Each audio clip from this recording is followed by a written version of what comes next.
Well, today we're in the Sultana Room, and this is a hugely significant day and quite an emotional, sad day, because we're actually taking down the Sultana Room curtains, which are on Attingham's feminine side of the house, and they're curtains that have hung in this room for 200 years since they were created, and they've been altered, slightly changed, they've had conservation work done to them, but they are now really, really tired, and we finally had to make the big decision to retire them to store.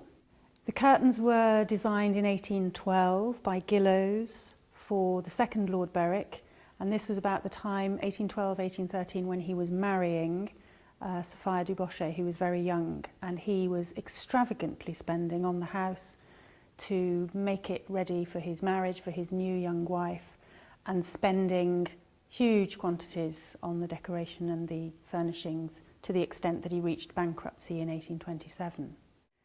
Well, we spent a long time thinking about this. We've spent many years thinking about this. They're the only historic curtains to still hang in situ in the property, so they're hugely significant in Attingham's story.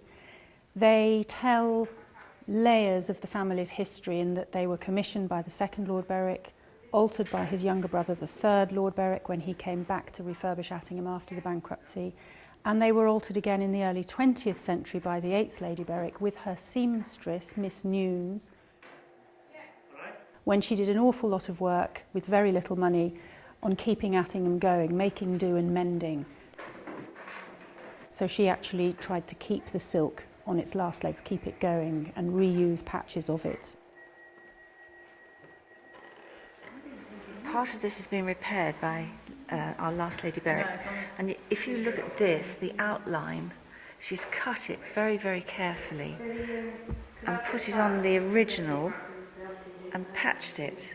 And she's literally just cut the pattern out and put it straight on top, and it's got beautiful little tiny stitches all the way around, holding it in place. Isn't that fantastic? The decision to take them down, to remove that story or those layers of story from the Sultana Room and from the house, is a really big and emotional decision to make. The main reason, the main driver for the decision to remove them and retire them to store is for conservation reasons. Already 5 years ago, the textile conservation advice was that these curtains were at the end of their life. They're hanging these great drops of heavy silk.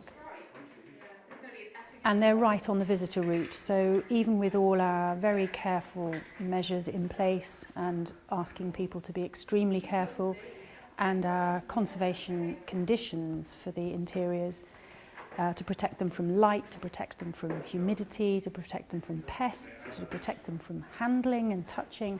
And they're covered in a netting which helps to give them support and a bit more body. They've had what we call couching, which is some of the loose threads are then sort of sewn back in. They just have got to the end of their life, so the advice was to take them down, otherwise they would literally just drop to shreds. We're going to look over them and check them for any rips and tears. We'll photograph any areas that we think need photographing, such as the ends of these curtains have been trodden on and they're quite frayed. This is really bad.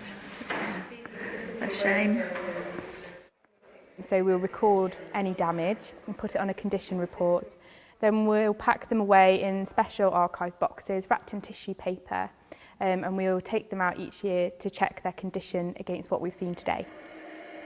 Georgina is our engagement and conservation intern.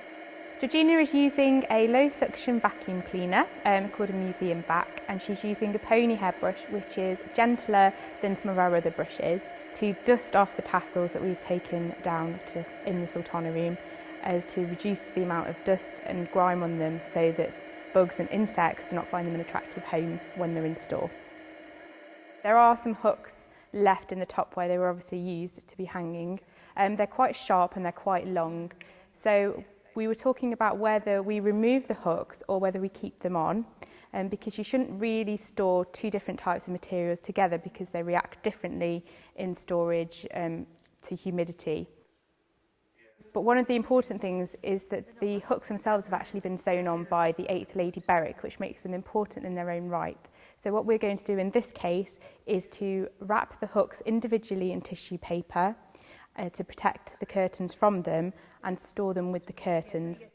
Yeah, that's right. So as long as they're in a controlled environment. Okay, we'll wrap them individually. We will take them out each year and check their condition to make sure there's been no changes and no rust developing on them. I think our challenge now is not only, of course, to recreate the curtains for the Sultana Room, but we're leaving the pelmets at the top until we've made a decision on whether they're okay to leave and combine with the new curtains, or whether we need to do the whole lot. But the estimates that we're getting are for the whole lot, including those. But also to think how we can manage to provide some form of access to the historic curtains, even though we've retired them to store, because it would be a huge pity if people still can't access them, if they still can't manage to see them, even though they're out of their context. Because we can learn an awful lot from them in terms of their construction and the way they were made and their richness. So what we're trying to think of at the moment is the best way that we can still provide access to the curtains and tell all those stories of the layers and generations of the family, even though they're now moved to store instead of being in the Sultana Room.